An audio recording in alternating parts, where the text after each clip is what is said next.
Fatal.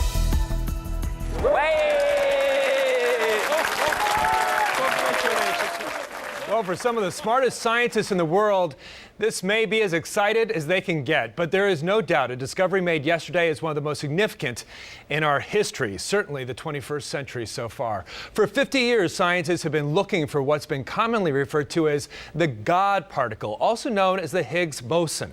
Scientists believe this particle can answer questions about how we all got here and where we are all ultimately going. Finally, after decades of work and billions of dollars, there it was on July 4th, scientists announced they had found the Higgs boson. To give us a better sense of what this all means for you and me is Tom Schuett.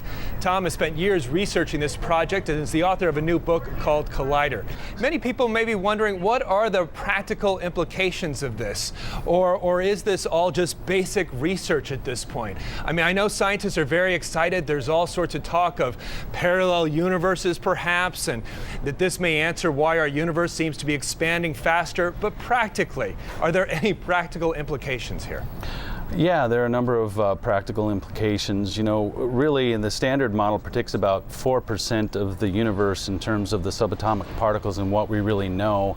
This is probably one of the biggest frontiers on a scientific level that's unexplored. If I was a high school student or a college student today, I would be looking at physics as an avenue to get into because of all the different applications that will come as a result of these experiments and the discoveries they're making at CERN. In your book, I think it's really interesting, you weave religion into the picture. It's a fiction book of what this could mean. Could a discovery like this really upset the church or people who believe scientists are trying to prove God wasn't needed to create the universe? You know, I think that that's a possibility, and certainly that's a theme in my book, Collider.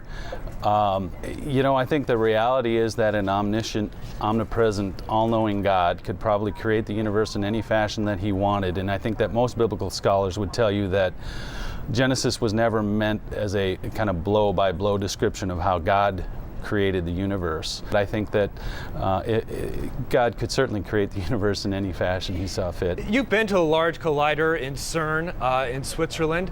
I know it was built for this purpose. What's next? I mean, I know there has to be other experiments to obviously replicate this and get a better sense of what the properties are of the Higgs boson. But what do we do now? Determining whether or not there are other dimensions that surround us but are curled up so tightly in the space-time continuum that we can't see them.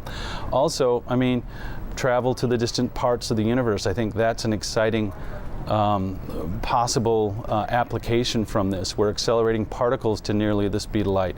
Can we travel at nearly the speed of light? This all sounds like stuff out of Star Trek, especially once you start talking about parallel dimensions. I mean, is it really, are the implications really that amazing? Well, you know, it's funny, I think back to my father telling me that, you know, he was born in 1929. He used to read the Buck Rogers, I believe, comic strips, and they talked about going to the moon, and no one believed that they would ever go to the moon. Well, we've done that already, and I think that human innovation and the hard work and tenacity of these scientists will bring a lot of applications out of these experiments. Yeah, and to think we are only a decade into the 21st century already.